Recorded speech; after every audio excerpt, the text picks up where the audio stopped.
مفت میسر ہو تو اس سے کیا کہ آشفتہ سری نے مہمیز ہو کر کیا گل کھلائے اور کتنا غبار کیا۔ گھر میں نئے مہمان کی آمد کی خوشی، دوسری طرف ان کی تیزی سے بگڑتی ذہنی کیفیت کی یہ افتاد اچانک ہم پر وارد ہوئی تو کچھ سمجھ نہ آیا۔ دعوت کے اہتمام کے سوا کوئی چارہ نہ تھا۔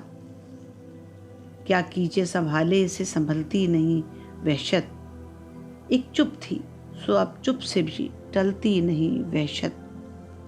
انچولی کے دوستوں کو مدعو کرنے کے لیے کچھ فون ہم سے کروائے گئے، کچھ خود کیے، سبھی نے آنے کا وعدہ کیا۔ ہم نے رات 8 بجے تک تمام انتظام کر لیا۔ رات کے 10 بج گئے۔ احمد نے ایک ایک کو فون کھڑکانے شروع کر دیے۔ کسی نے کہا ابھی آتا ہوں اور کسی نے فون اٹھانے کی زحمت نہ کی۔ رات کے 12 بج گئے۔ ان کی کیفیت میں اضطراب کی تیزی نے ہمیں بھی حواس باختہ کر رکھا تھا۔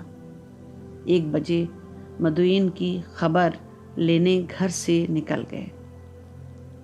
2 بچے پہلے بھی ہو چکے تھے، لیکن اس حمل کے دوران ہمیں خاص طور پر رات کے وقت سانس لینے میں پریشانی ہوتی تھی۔ اکثر رات کے وقت سینے میں دم گھٹتا تھا۔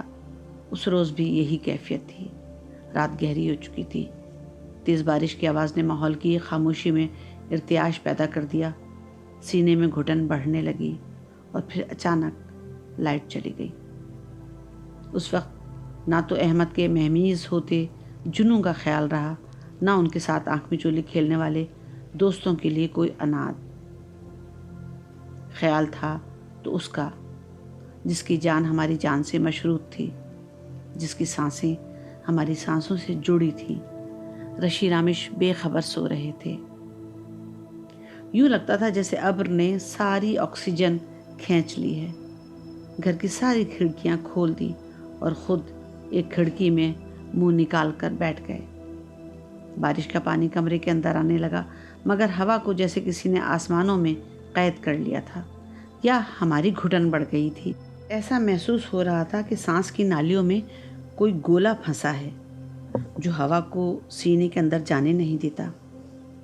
ایسا اٹیک 1-2 بار پہلے بھی ہو چکا تھا، مگر آج اس کی شدت بہت زیادہ تھی۔ بارش تھم چکی تھی۔ ہم دروازہ کھول کر باہر نکل آئے اور ایک چبوترے پر بیٹھ گئے۔ کھلی فضا میں سانسوں نے بحال ہونا شروع کیا۔ کچھ دیر بعد لائٹ آ گئی۔ ہم گھر آ کر بستر پر دراز ہو گئے۔ صبح کے 4 بج رہے تھے۔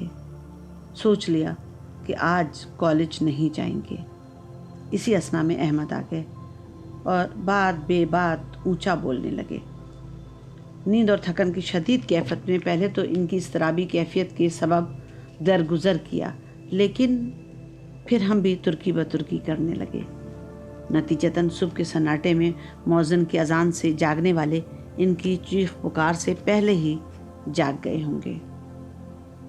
مصلحتاً ہم نے ان سے معافی مانگی، لیکن دل میں ان کے لیے شدید نفرت کا احساس اجاگر ہو گیا، مگر کوئی حل بھی سمجھ نہیں آتا تھا۔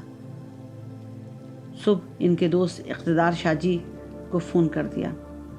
انتہائی منکسر المزاج اور بامروت نام کے اقتدار ہیں۔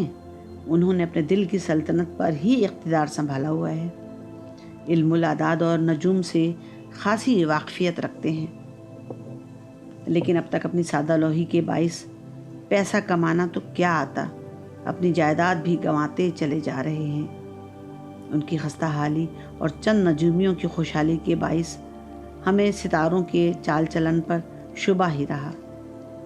احمد نوید کے دوست ذی ہوش تو ہو نہیں سکتے کہ دانش مند ان سے دوستی تو دور کی بات، 2 گھڑی ملاقات بھی وقت، پیسے اور دانش کا ضیاع سمجھتے ہیں۔ اقتدار شاہ جی مخلص، فقیر منش اور دلدار ہیں۔ ان کے مزاج کے اتار چڑھاؤ اور نروس بریک ڈاؤن میں ان کو ہینڈل کرنے کے گر سے خوب واقف ہیں۔ اس اثنا میں ہم نے ایک بڑے بیگ میں اپنے اور بچوں کے کپڑے رکھ لیے تھے۔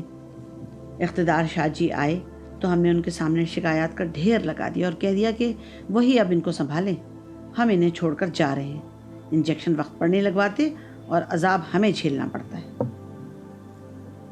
اقتدار شاہ جی کہنے لگے، میری بیوی بھی مجھے چھوڑ کر چلی گئی ہے، کیونکہ زحل مشتری کے گہن میں ہے۔ کچھ اسی طرح کے ملتے جلتے الفاظ بولے تھے انہوں نے، اس لیے لوگوں کے مزاج میں شدت آ گئی ہے۔ اچھا، تو یہ ستاروں کی چال ہے، نہ خود ہی چین سے بیٹھے نہ مجھ کو بیٹھنے دے۔ میرے خدا نے ستارہ بھی کیا دیا ہے مجھے۔ بیٹی کی آمد کی نوید سے ہم خوش تھے، لیکن احمد جس فیز سے گزر رہے تھے اس میں جذباتیت کا عنصر غالب آ چکا تھا۔ ڈاکٹر ایاز نے انہیں چند مسکن دوائیں اور لیتھیم کی کمی پورا کرنے کے لیے ایک ہی ہفتے میں دوبارہ انجیکشن لگانے کی تاکید کی۔ دواؤں کے استعمال سے دماغ کی عجیب حالت ہو جاتی ہے، دماغ غنودگی کے عالم میں چلا جاتا ہے اور نیند بے چین رہتی ہے۔ معمولی سی آہٹ انسان کو پورے ہوش میں لے آتی ہے، وحشت چڑچڑے پن میں تبدیل ہو جاتی ہے۔ کائنات کا سکون احمد کے سکون سے مشروط ہو چکا تھا، اور یہاں دونوں کو ثبات نہ تھا۔ رفتہ رفتہ دواؤں نے احمد کی نیند پر کسی حد تک اثر کرنا شروع کیا تو ہمارے وجود کے اندر کسی نے کروٹیں لینا شروع کر دیں۔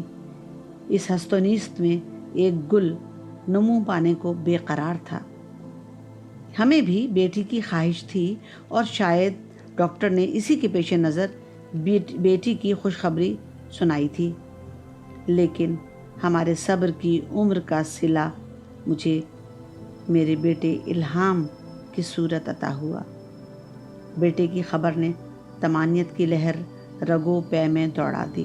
مجھے لگا میں نے اپنی ماں کے نصیب کو بریک لگا دیے۔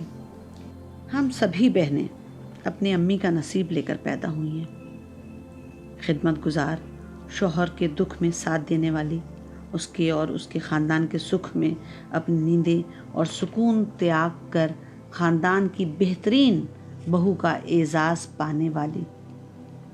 بیٹیاں ماں کے عمل کو آنکھوں میں بسا لیتی ہیں۔ بہت ہی اچھا ہوا بیٹی نہیں ہوئی، جو ہم پہ گزری سو گزری، تقلید کا سلسلہ تو موقوف ہوا۔ الہام کو دنیا میں لانے کی ہماری بالکل مرضی نہ تھی، لیکن اس نے ہماری دنیا بنا دی تھی۔ ہماری چھٹیوں کے دن ختم ہونے کو تھے، یہ سوچ کر ہول اٹھتے تھے کہ الہام کو کس کے پاس چھوڑ کر کالج جائیں گے۔ ہم نے احمد کے کہے کو کہ وہ نوکری کریں گے اور ہم بچے سنبھالیں گے بالکل بھی سنجیدگی سے نہیں لیا تھا۔ الہام کی پیدائش کے بعد ان کی طرف سے جملے میں معمولی ترمیم کر دی گئی تھی کہ ہمیں پریشان ہونے کی ضرورت نہیں، وہ الہام کی بہت اچھی دیکھ بھال کر سکتے ہیں۔ دعوے پر ہمیں کامل یقین تھا، مگر ان کے گلے جو دو بلائیں سگریٹ اور شاعری کی صورت میں لپٹی تھیں، ان کی چال بازیوں کی وجہ سے ہم یہ رسک نہیں لے سکتے تھے۔ ایک ایسی بے حس کہ جب تک احمد کے منہ کو لگی رہتی ہم سلگتے رہتے۔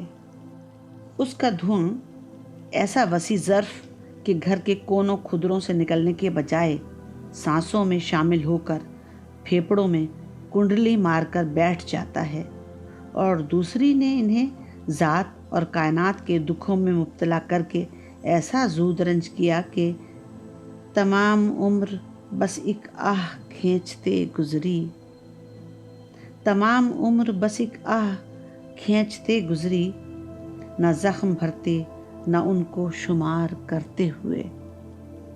خیر، ان چھٹیوں کے دوران بیبی سیٹرز کی تلاش اور انٹرویوز جاری رہے۔ کچھ ایسی ستی ساوتری تھیں جو جوان جہان مرد کے ساتھ ایک نحیف بچے کی چند گھنٹوں کے لیے نگہداشت کو تیار نہ تھیں، اور کچھ ایسی حرافائیں بھی تھیں جنہیں جوان جہان مرد کی موجودگی سے کوئی فرق نہ پڑتا تھا۔ ہمیں ان کی یہ دیدہ دلیری ایک آنکھ نہ بھائی۔ صاف ستھری ذہین لڑکی جس کی حال ہی میں شادی ہوئی تھی اپنے میاں کے ساتھ آئی۔ میاں نے ہمارا انٹرویو لیا اور مطمئن ہو کر اسے ہمارے پاس چھوڑ کر چلا گیا۔ سمینہ سرائکی تھی، لیکن لہجہ بڑا صاف اور مہذب تھا۔ بڑی ہوشیاری سے بچے اور گھر کو سنبھالا۔ بچے کے سونے کے دوران اس نے سالن روٹی بنانے کے ساتھ گھر بھی صاف کر لیا اور مقررہ معاوضے پر بھی معترض نہ ہوئی۔ وہ جانے لگی تب ہم نے اس کی توجہ اپنے سوئے ہوئے شیر شوہر کی جانب دلائی کہ ہمارے مجازی خدا ہیں، کاغذ سیاہ کر کے بستر پر ٹک سو جاتے ہیں، دن کی سفیدی میں ان کا دخل بستر تک ہے۔